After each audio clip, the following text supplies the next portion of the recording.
Narito ang mga pinakamainit na balita ngayong tanghali. Dalawang impeachment complaint laban kay Vice President Sara Duterte inihain sa Kamara, sinabayan ng kilos protesta ng iba't ibang grupo.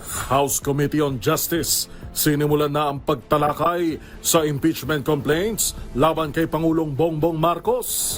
Hanggang higit pisong taas presyo sa petrolyo aarangkada bukas. Sa MBC TV correspondents, motorcycle vlogger patay sa aksidente sa San Nicolas, Pangasinan. Sa MBC TV Sports, Colombian Camila Osorio, kauna-unahang kampiyon ng Philippine Women's Open.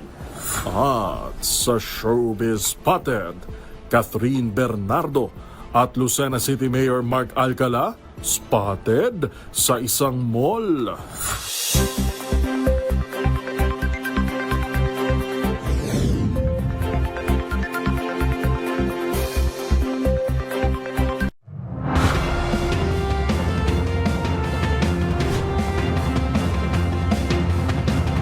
Bawat balita, makabuluhan. Bawat kwento, makapangyarihan. Boses ng Pilipino para sa Pilipino. Live mula sa MBC TV Studio. MBC TV Network News.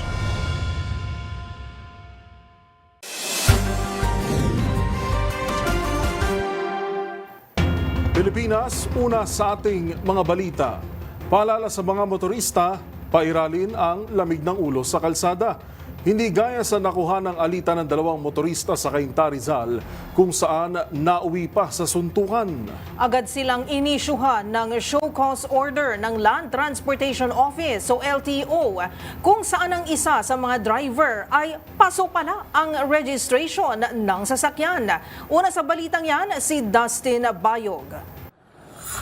Isa na namang insidente na road rage na nakuha na sa kamera na ngayon ay inisyuhan na show cause order ng Land Transportation Office o LTO.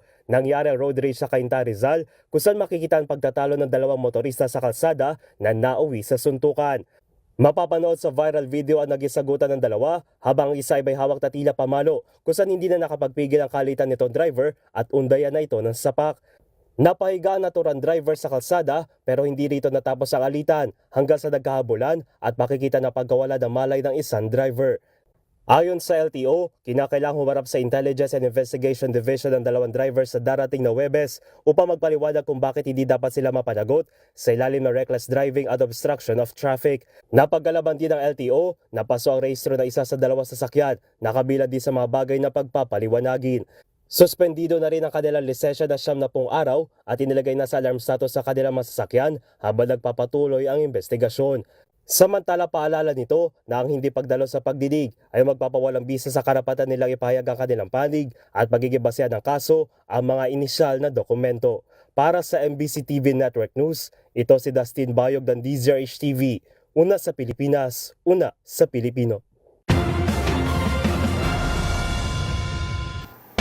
Dalawang magkahiwalay na impeachment complaint ang inihain ngayong araw sa Kamara ng dalawang grupo laban kay Vice President Sara Duterte. Naging basehan dito ang umano'y questionableng paggamit ng confidential funds at mga banta laban sa Pangulo. Ang mga detalye ihahatid ni Milky Regunan. Magang tinanggap ni House Secretary General Cheloy Garafil ang dalawang magkasunod na impeachment complaints na isinampa laban kay Vice President Sara Duterte. Ang unang impeachment complaint ay isinampa mismo ng Makabayan Bloc na kinabibilangan ni Representatives Antonio Tino ng ACT Teachers Party List, Rene Co ng Kabataan Party List at Sara Elago ng Gabriela Women's Party List. Ayon kay Tino, ang grounds ng impeachment ay culpable violation of the Constitution, betrayal of public trust, and other high crimes. Sabi ni Tino, pareho pa rin ang mga issue laban kay VP Sara na kinabibilangan ng questionable paggamit ng confidential funds, death threats laban sa Pangulo, First Lady at dating House Speaker Martin Romualdez. Anya, lahat ng ito hindi pa na ipapaliwanag ng maisampa ang impeachment complaint noong 19 Congress. Nakasuot naman ng peach ribbons na ibig sabihin ay impeachment. Sa kanilang braso ang nagsampa na ikalawang impeachment complaint. Ang complainants ay 17 sa panguna ng Tindig Pilipinas na Kiko Aquino-D, dating Secretary Ging Deles, Father Flavi Villanueva at iba pa. Ang endorsers ay sina Representatives Leila de Lima ng Mamayang Liberal Party List at Percy Sandanya ng Akbayan Party List. Naniniwala si Sandanya ang unang nag-file ng impeachment complaint laban kay VP Sara noong 19 Congress na natiling malakas pa rin ang panawagan ng taong bayan para papanagutin si VP Sara. Halos pareho ang grounds ng impeachment complaint sa naisampa noong nakaraang taon. Nadagdag lang sa impeachment complaint ang pasabog ng dating aide ni VP Sara na si Ramil Madriaga, kung saan inutusan umano siya ng pangalawang Pangulo na i-deliver ang milyones na halaga ng umano'y confidential funds sa kanyang security aid. Sa testimonya din ni Madriaga, ang 2022 campaign funds umano ni VP Sara ay pinondohan ng drug money at pondo mula sa mga nasa likod ng noon ay POGO operators. Para sa MBC TV Network News, ako si Mil Gregonan, una sa Pilipinas, una sa Pilipino.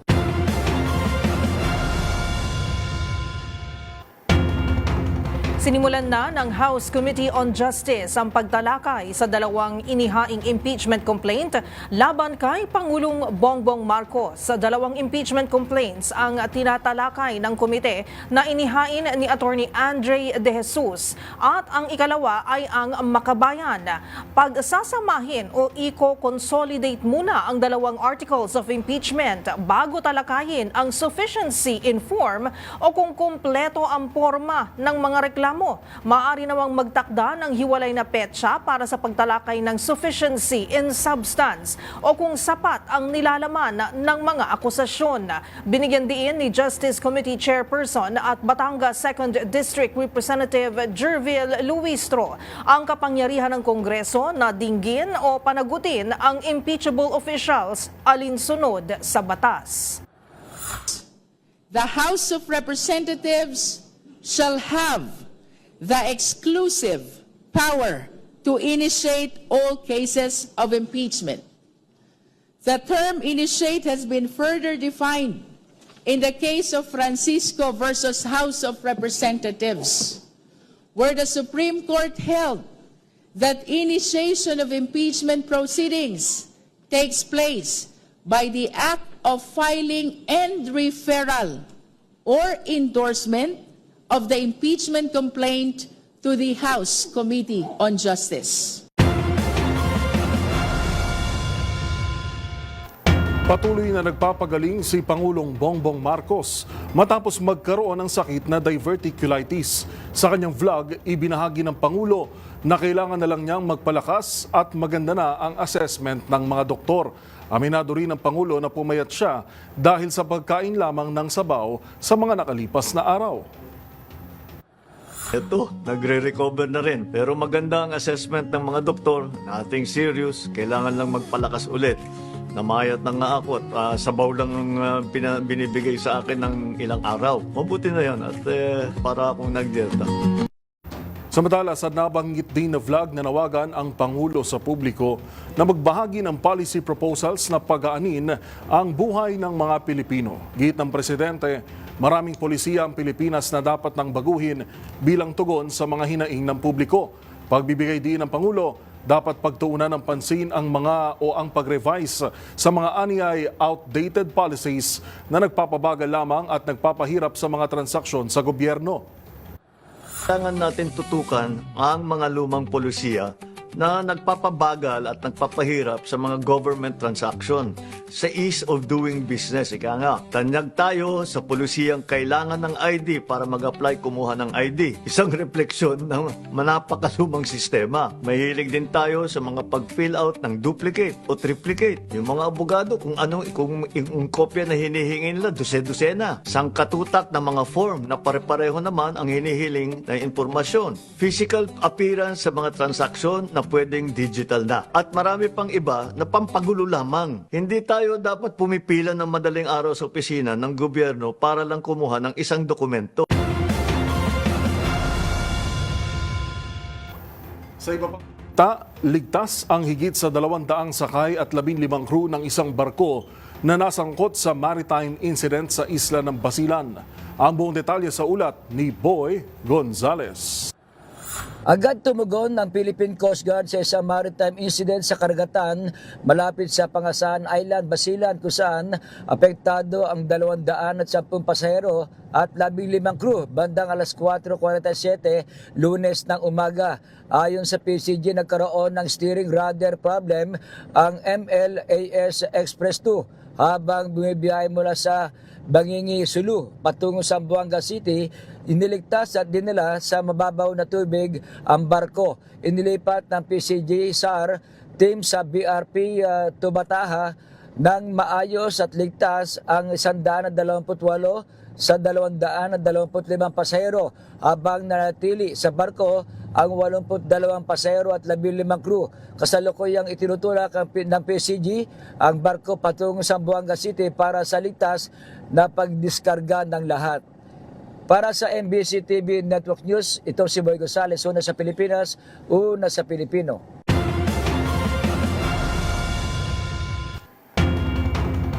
Kapit mga motorista dahil mahigit sa piso ang panibagong taas presyo sa diesel at kerosene bukas, habang may increase din ang halaga ng gasolina. Ayon sa Shell Pilipinas, 1 peso and 60 centavos sa bawat litro ang dagdag sa diesel, 1 peso and 10 centavos sa kerosene at 80 centavos sa gasolina. Magkakabisa ang adjustment pagsapit ng alas 6 ng umaga. Ipinahayag ng Department of Energy Oil Industry Management Bureau na ang panibagong oil price hike ay epekto pa rin ng kaganapan sa labas ng bansa, tulad ng patakaran ng OPEC Plus na pigilin ang pagtaas ng kanilang output. Ito na ang ika-4 na sunod na linggo na sumipa ang halaga ng gasolina, habang ika-6 naman sa diesel at kerosene.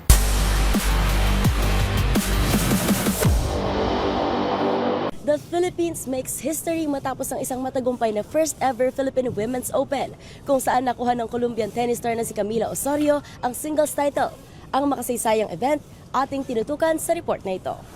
Naging makasaysayan ang pagtatapos ng inaugural Philippine Women's Open para kay Camila Osorio matapos masungkit ng Colombian tennis player ang kanyang kauna-unahang WTA titles sa labas ng kanyang bansang sinilangan. Pinataob ni Osorio si Croatia's Donna Vekic with 2-6, 6-3 and 7-5 final score sa isang matindi at dramatikong finals match noong Sabado, January 31 sa Rizal Memorial Tennis Center upang ihayag ang sarili bilang kauna-unahang kampyon ng WTA 125 Philippine Women's Open. Inilarawan ni Osorio ang kanyang kampanya sa Manila bilang isang fairy tale, lalo na matapos makuha ang suporta ng Filipino fans sa kabila ng pagpapatigil niya sa pag-asa ng homebet na si Alex Ayala sa quarterfinals. It's really important to me because it's the first time I win, a tournament on hard court and outside of, my home and stuff. So it's very, very important. And obviously, I had, a tough beginning of the start of the year. So, winning this match means a lot to me. And obviously, also being first time here,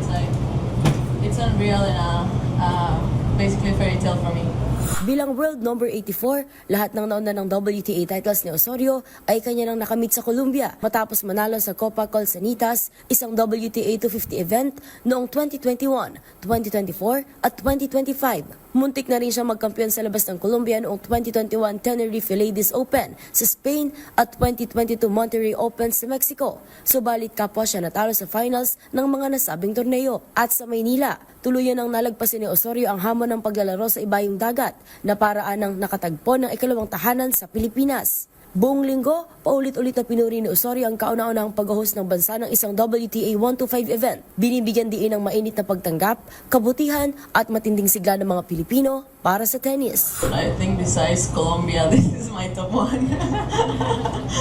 No, I mean, it's just, as I said, they're very, very kind, very loving, and you can feel the passion, so it's very nice to see their energy. And yeah, I think it's in top 3 for sure. I really enjoyed the environment. Pumasok sa Philippine Women's Open si Osorio matapos ang isang mahirap na simula noong 2026 kung saan siya ay agad nalaglag sa mga unang round ng ASB Classic sa New Zealand, Hobart International sa Australia at Australian Open.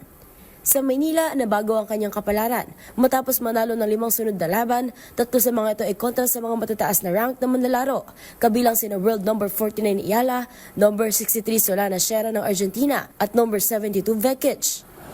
My goal for this year, I use the word and also for my preseason and the whole time is to be more consistent, because I would say that's the key for women's tennis. If you're consistent, you get to win more and more matches, and that's my goal for the upcoming tournaments, to be able to play my game, to be more free to just to do what I've been working on and to keep growing. I will say that's for sure. I want to keep developing my game. I want to keep doing the things I wanted to do, things I've been working on preseason, and see where it takes me. Mula rito sa Rizal Memorial Complex, para sa MBC TV Network News, ito si Mili Borja ng DZRH TV, una sa Pilipinas, una sa Pilipino. Narito pa ang mga balitang dapat ninyong abangan. Senate Blue Ribbon Committee ilalabas na ang partial committee report sa flood control scandal. Sa MBC TV Global, Estados Unidos, muling nag-partial government shutdown dahil sa kakulangan ng budget sa federal agencies. At sa Showbiz Spotted, Vic Soto at Pauline Luna muling nagpalitan ng vows sa kanilang 10th wedding anniversary. Lahat ng yan sa pagbabalik ng 10th ng MBC TV Network News.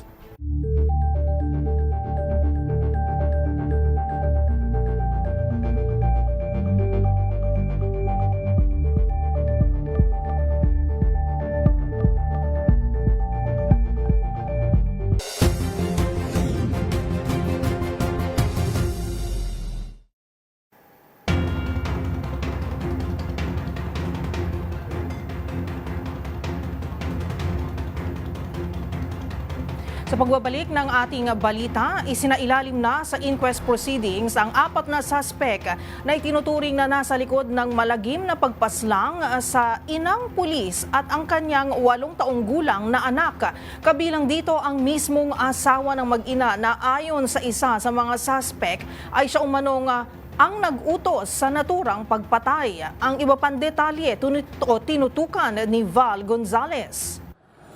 Kasong robbery with homicide ang inihain sa piskalya laban sa mga taong sangkot sa brutal na pagpatay sa babaeng pulis at anak nito na tinapon sa magkaiwalay na lugar sa Tarlac at Bulacan. Kabilang sa nirekomenda ng QCPD na sampahan ng kaso ay ang prime suspect na si Pia Katrina Panganiban, mister nitong si Christian Suarez Panganiban. Ito'y dating pulis at ang kasamahan nilang si Hil Baldimoro D. Jr. Ayon sa QCPD, kasama rin sa isinailalim sa inquest proceeding si Police Senior Master Sergeant John Molinito, ang pulis na asawa ng napatay na Police Senior Master Sergeant Diane Marie Gabres Molinito. Isinama si Molinito sa kaso matapos itong idawit ng car agent na si Pia Katrina na umano'y ito ang nag-utos na patayin ng kanyang asawa at anak. Samantala, batay sa source ng DZRH News, sangkot sa pangi-scam ang car agent na si Pia Katrina. Marami umano itong pinagkakautangan na may kinalaman sa pag-aahente nito ng mga sasakyan. Sa katunayan, ayon sa source, isa sa kanyang nabiktima ay isang bagitong pulis QCPD na nagoyo umano ng 300,000 piso dahil sa bogus na pagbibenta nito ng sasakyan. Ang kasong ito ay walang pinag-iba sa nakikitang anggulo ng pulisya sa posibleng motibo sa pagpatay sa mag-ina. Sabi ng source, wala naman talagang sasakyang may bibigay ang car agent na si Pia Katrina Panganiban sa kanyang ninang na policewoman na dahilan ng kanilang pagpatay sa mag-ina. Lumalabas din sa investigasyon ng QCPD na buwan pa lamang ng Disyembre ay nagbigay na ng paunang bayad na 400,000 pesos ang biktimang policewoman sa kanyang inaanak sa kasal na si Pia. Karagdagan na lamang sanang bayad ang pinagbentahan sa kanyang sasakyan sa bagong unit na muling ibebenta ni Pia. Napagalaman din ng QCPD na nagtalo ng gabing mangyaring pagpatay sa dalawa dahil ang gusto ng mister ni Pia na si ex-policeman Christian Panganiban na wag nang idamay pang patayin ng batang lalaki. Gusto daw ng dating pulis na iligaw na lamang ang bata pero bagay na ayaw ng babae kundi ang patayin na rin ang bata. Sa pagtatapon sa mag-ina ay isinama pa ng mag-asawang Panganiban ang 3 nilang paslit na mga anak mula sa kanilang bahay sa Novaliches hanggang sa unay sa Tarlac kung saan itinapon ang bata at bumalik ng southern part patungo ng Pulilan, Bulacan kung saan itinapon naman ang policewoman. Lumalabas din sa investigasyon na inabot ng ilang araw na nanatili sa kanilang bahay sa Novaliches ang labi ng mag-ina bago tuluyang inilabas sa kanilang bodega. Sa ngayon ay hinihintay pa ng QCPD kung anong rekomendasyon ng inquest fiscal. Para sa MBC TV Network News, Ako si Val Gonzalez, DZRH, una sa Pilipinas, una sa Pilipino.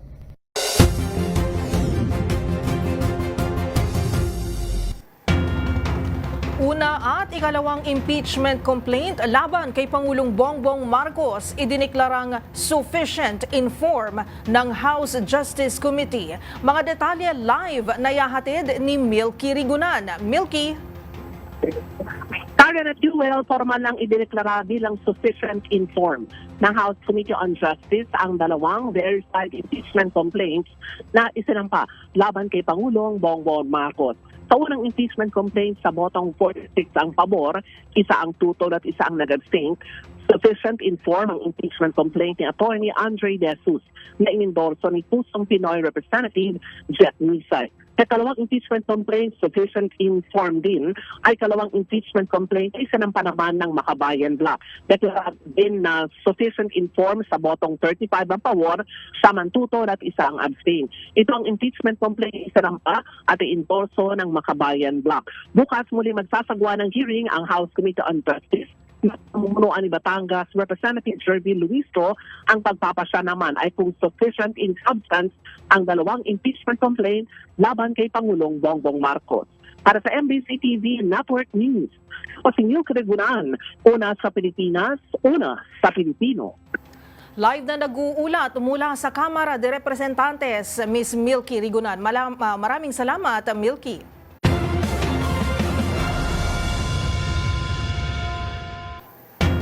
Sinabayan ng kilos protesta ng iba't ibang militanteng grupo ang paghahain ng impeachment complaint laban kay Vice President Sara Duterte. Sumugod sa harap ng South Gate ng Batasan Complex ang mga ralyista at ipinanawagang panagutin si VP Sara. Giit ng grupo, dapat ding singilin si Pangulong Ferdinand Marcos Jr. sa malaking kasalanan sa bansa. Babantayan din umano nila ang impeachment complaint laban sa dalawang pinakamataas na opisyal at hindi titigil hanggat di na o naaalis sa pwesto. Kabilang sa mga nagkilos protesta ang grupong Bayan Muna, Anak Pawis, Kabataan at ilang katutubo.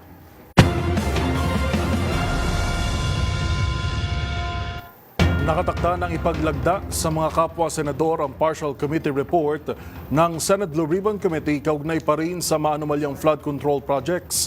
Samantala, pagdedesisyonan na rin sa isasagawang pagdinig kung ipapasight in contempt ang mga inisyuhan ng show cause order kabilang si dating ako Bicol Party List Representative Zaldico. Magbabalita si Raymond Dadpaas. Ilalabas na ng Senate Blue Ribbon Committee ang kanilang partial committee report hinggil sa kontrobersyal na flood control anomaly. Ayon kay Senate President Pro Tempore Panfilo Ting Lacson, sisimulan ng ipaikot para palagdaan sa mga miyembro ng Senate Blue Ribbon Committee ang report kung hindi ngayon ay bukas. Kapag nakakuha ng sapat na pirma ang partial committee report, ay maaari na niya itong isumiti at i-report sa Senate plenary ang laman nito ngayong linggo. Sabi ni Lacson, tatanggapin ang sinumang nais magpasok ng amendment sa kanilang report at habang magpapatuloy ang pagtalakay sa committee report sa plenary ay maaari din nilang isabay ang pagdaraos ng isa o dalawa pang hearing sa maanumalyang flood control project. Sa kanilang gagawing pagdinig ay magdedesisyon ang Senate Blue Ribbon Committee kung dapat ng tuluyang ipakontempt ang mga naunang inisyuhan ng show cause order dahil sa hindi pagsipot ng hearing kahit pa may subpina sa kanila. Kabilang dito si dating ako Bicol Party List Representative Zaldico na pinaniniwala ang nagtatago sa Europa. Sabi ng senador, kapag si Ko ay makontempt at maisyuhan ng warrant of arrest ng Senado, ay makatutulong ng malaki sa paghahanap sa kanya, lalo na at may kinakaharap na siyang kaso hinggil sa maanumalyang flood control project. Kasama niyang inisyuhan ng show cause order si retired Master Sergeant Orly Gotesa ng Philippine Marines, Commissioner Mario Lipana ng Commission on Audit, ang mga tao ni dating Congressman Zaldico na sina John Paul Estrada at Mark Texay at dating DPWH Region 5 Regional Director Virgilio Eduarte. Para sa MBC TV Network News, ito si Raymond Dadpaas ng DZRH, una sa Pilipinas, una sa Pilipino.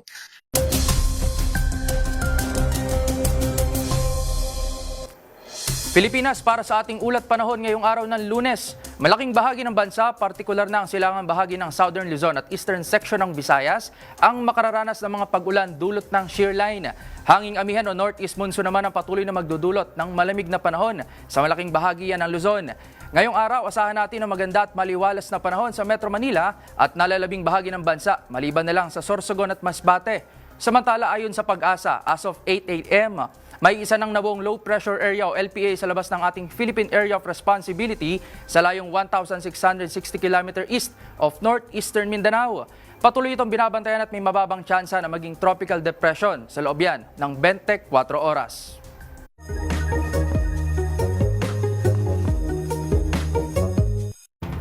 Usapang trivia naman tayo. Sa dami ng uri ng hayop sa mundo, marahil mayorya dito ay nakita na natin o napanood na natin sa telebisyon o kaya naman sa social media. Ilan pa nga sa mga ito, bida dahil sa kakaiba nilang katangian, kakayahan, tunog at maging sa itsura. Pero alamin na ano nga ba ang itinuturing na pinaka-weird na hayop sa buong mundo? Ang platypus ang itinuturing na pinaka-weirdo na hayop sa mundo. Isa itong uri ng semi-aquatic mammal na mayroong tukat pa na parang sa bibe. Mayroon din itong buntot na parang sa beaver at katawan naman na parang sa otter. Ang mga lalaking platypus ay venomous o nakalalason dahil mayroon silang stingers o tinatawag na spurs sa kanilang takong. Ang nagpa-unique sa platypus, sila kasi ay nangingitlog. Taliwas ito sa tipikal na katangian ng mammals na nanganganak tulad ng sa tao at sa gatas umaasa ang kanilang mga anak upang mabuhay.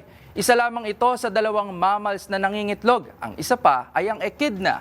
Ang platypus, bida at naging parte nga rin ng isang cartoon show na naging paborito rin, lalo na ng mga bata. Tandaan, mas makulay ang mundo kung alam mo ang hiwaga sa pag-ikot nito. Ako po si Rovic Manuel, nagpapaalalang sa kalaman ay walang labis, magsaliksik para siguradong alam na des.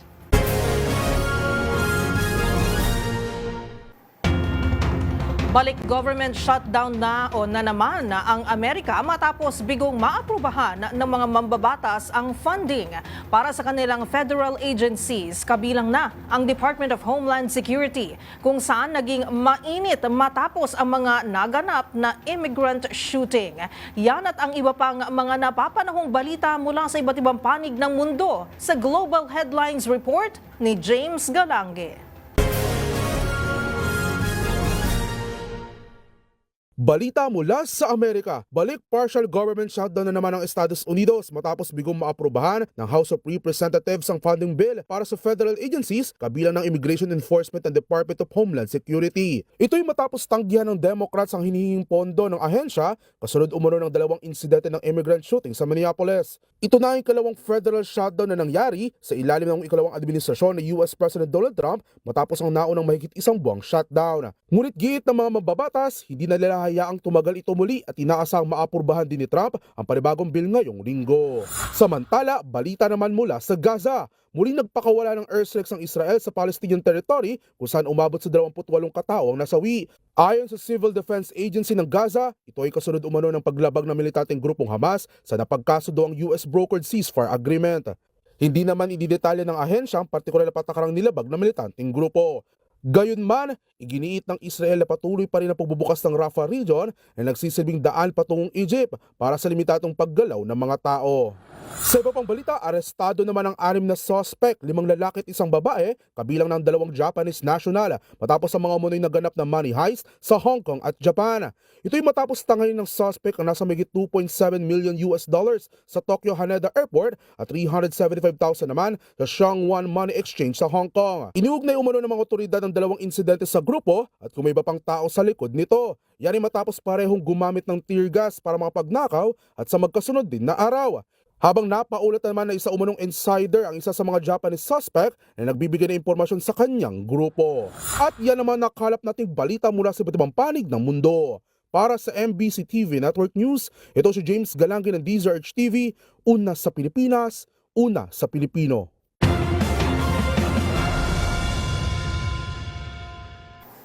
Sa iba pang balita, inamin ng Filipino-American activist na si Chantal Anicoche na nagtungo siya sa Abra de Ilog Occidental, Mindoro para kumonekta sa New People's Army matapos maging bahagi ng global network para sumuporta sa Communist Party of the Philippines. Ayon kay NTF-ELCAC Executive Director Ernesto Torres Jr., ito ang kondisyon kung bakit pinayagan ng makalipad si Anicoche pauwi sa Estados Unidos kasama ang kanyang ina. Ginawa ni Torres ang pagbubunyag bilang paglilinaw na hindi nag-issue ng order to leave ang Bureau of Immigration bilang patunay na absuelto si Anicoche. Sabi ni Torres, inamin ito ng US citizen habang sumasalang sa debriefing sa Camp Kapinpin sa Tanay Rizal. Nakalipad na pa Amerika si Anicoche, makaraang makumpleto ang medical procedure at sunduin mismo ng kanyang ina sa 2nd Infantry Division Army Station Hospital. Matatandaang na-rescue siya sa militar sa mismong lugar ng bakbakan kontra NPA noong nakaraang buwan.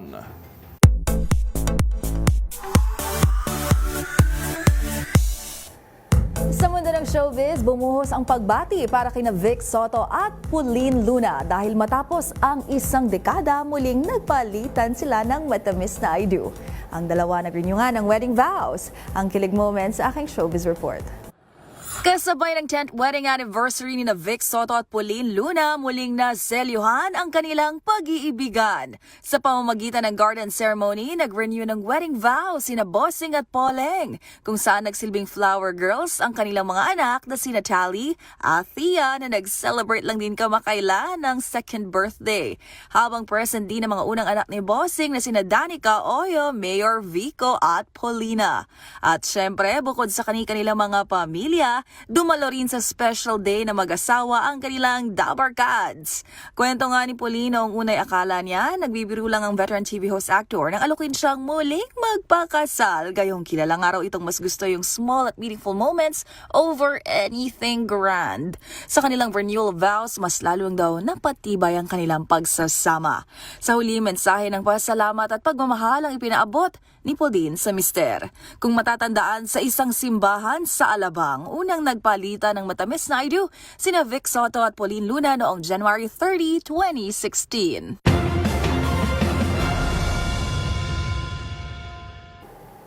At sa aking pagbabalik, Catherine Bernardo naispatan sa isang mall kasama si Lucena City Mayor Mark Alcala. Manatiling nakatutok dito lang sa MBC TV Network News. BRB.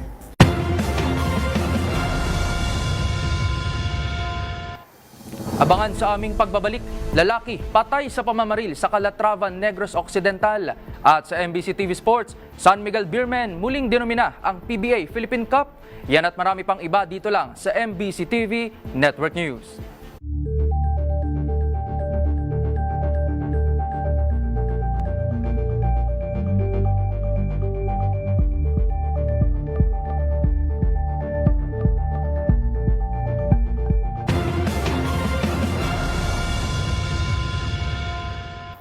Sa pagpapatuloy ng ating balitaan, nasawi ang isang motovlogger sa San Nicolas, Pangasinan matapos mawala ng kontrol sa motorsiklo dahilan upang bumangga sa gutter at tumilapon. Yan at ang iba pang mga rumarapidong balita mula sa probinsya, hatid ng iba't ibang istasyon sa ilalim ng MBC Media Group.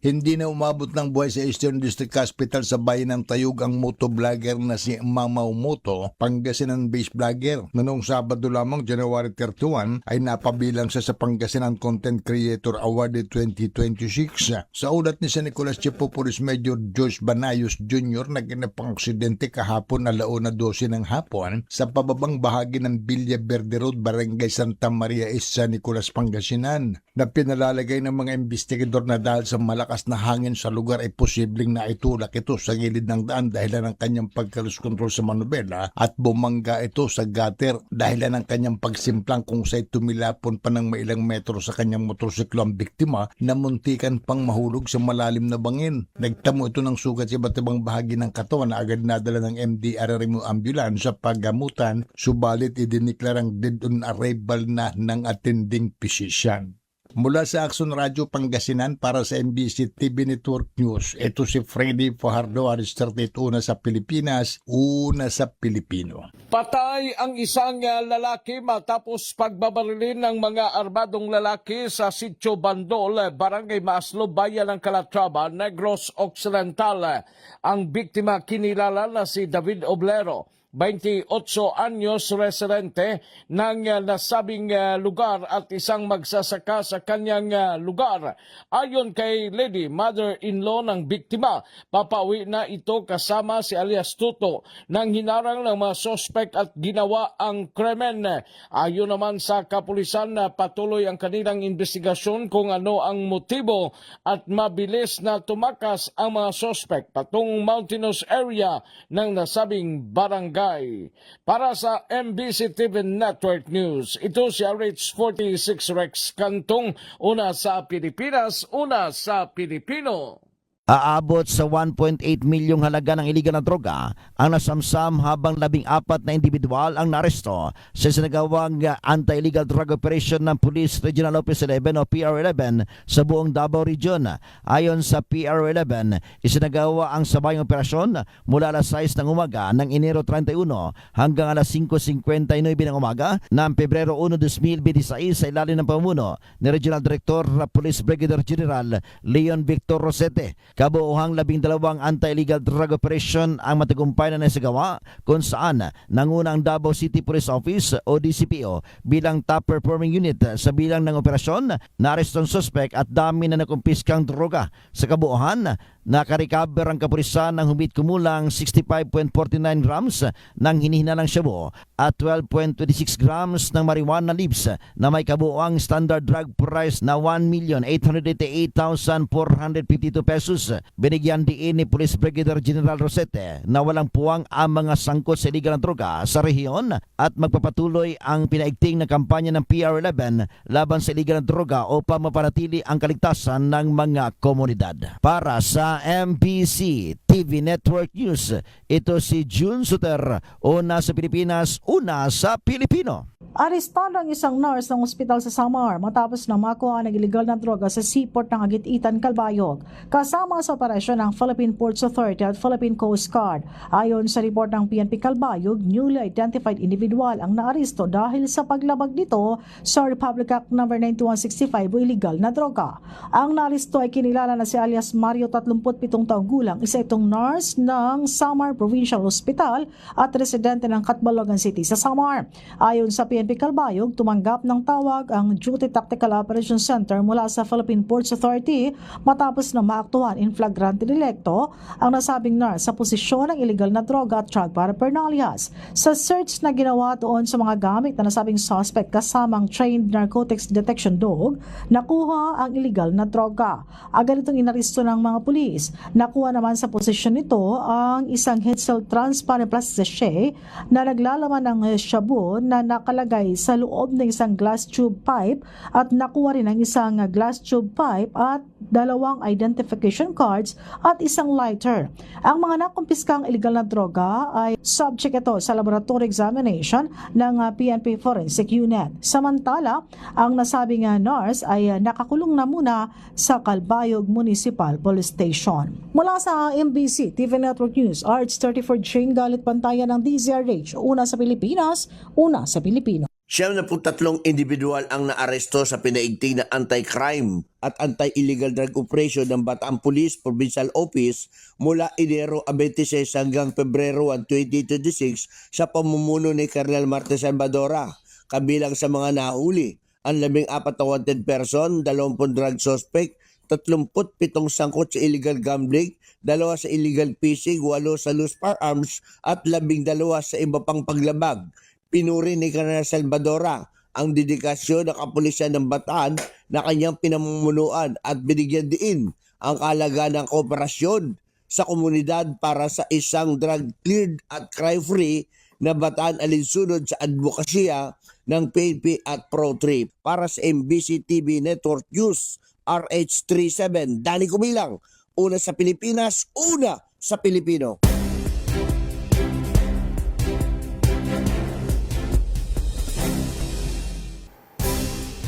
Blessing denied bilang isang katolikong bansa, nakagawian na ng mga Pilipino ang pagpapabasbas sa mga pari ng mga bagong sasakyan. Perfect sa bagong miyembro ng pamilya. Pero sa kasamaang palad, ang 4 na sasakyang ito sa Pangasinan tila naunahan ng malas nang mabagsakan ang mga ito ng puno ng akasya sa mismong compound ng simbahan. Ang mga detalye sa report na ito. Handang-handa na pero tila naunahan pa ng malas ang 4 na sasakyan na nakatakda na sanang basbasa ng pari sa Manaoag, Pangasinan nitong January 29. Sa hindi kasi inaasahang pagkakataon, isang puno ng akasya ang nabuwal at dumagan sa mga sasakyang nakaparada na sa compound ng Minor Basilica of Our Lady of the Rosary of Manaoag. Napuruhan sa tila pagtanggi mismo ng langit ang isang commuter van at isang brand new na SUV, habang nagtamo naman ng minor damages ang 2 iba pang SUV. Ang isa nga, hindi lang nabasag ang windshield, kundi nayupi pa ang mismong bubong sa bahagi ng driver at passenger seat. Mabilis namang umaksyon ng Manaoag Police, Bureau of Fire Protection, gayon din ng Local Disaster Risk Reduction and Management Office para sa clearing operation ng bumagsak na puno. Maski ang alkalde ng Manaoag napasugo din sa simbahan para alamin ang nangyari. Walang nasaktan sa insidente pero tiniyak ng pamunuan ng Manaoag Church na magpapaabot sila ng tulong sa mga apektadong individual. Itinuturing na blessing capital ang Our Lady of Manaoag sa Northern Luzon dahil ito nang naging puntahan ng mga mananampalataya para pabasbasan ang kani-kanilang mga sasakyan mula sa anumang uri ng disgrasya. Para sa Dazer HTV, ito si Arnold Herrera. Una sa Pilipinas, una sa Pilipino.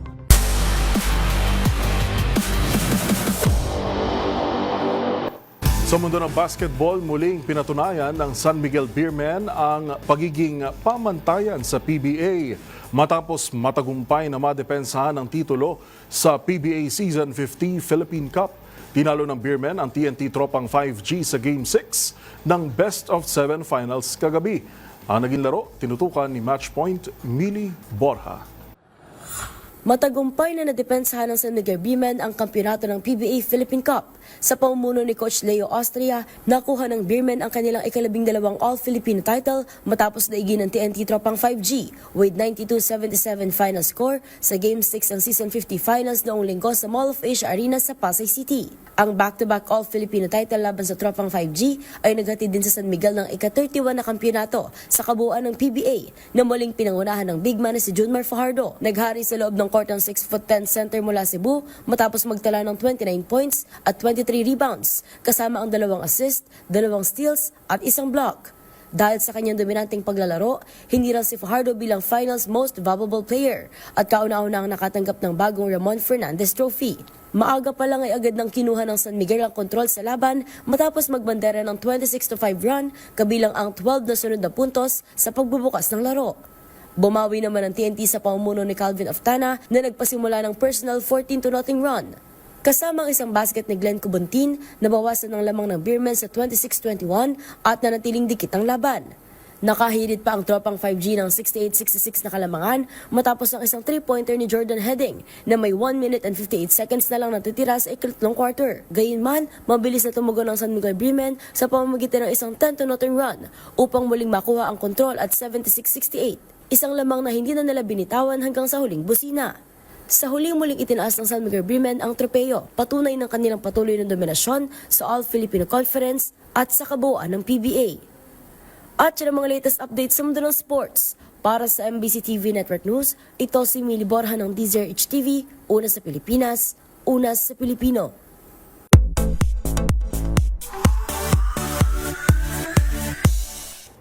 Hot topic online, ang aktres na si Catherine Bernardo at Mayor Mark Alcala ng Lucena City. Ito'y matapos maispatan ng dalawa sa isang mall. Ang viral photos sa aking showbiz report.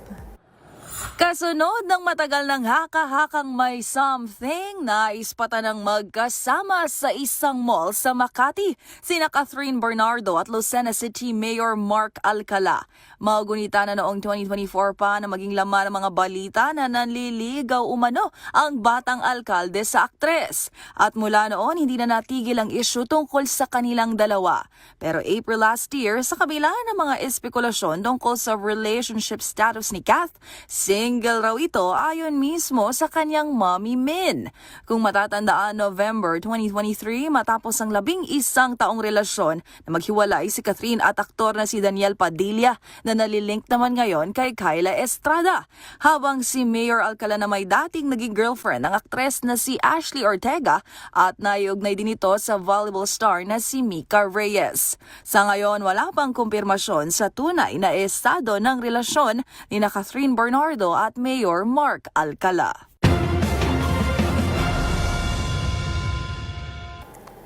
Para sa MBC TV Network News, ito po ang Showbiz Angel ng DZRH TV. Una sa Pilipinas, una sa Pilipino. Balik sa inyo, Miss Karen and Yuel.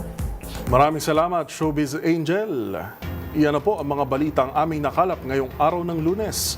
Ito si Yuel Reyes. At ako naman po, si Karen Oyong. Magkita-kita tayong muli bukas, araw ng Martes, para sa mga balitang makabuluhan at mga kwentong makapangyarihan. Hatid ang boses ng Pilipino para sa Pilipino. Ito ang MBC TV Network News.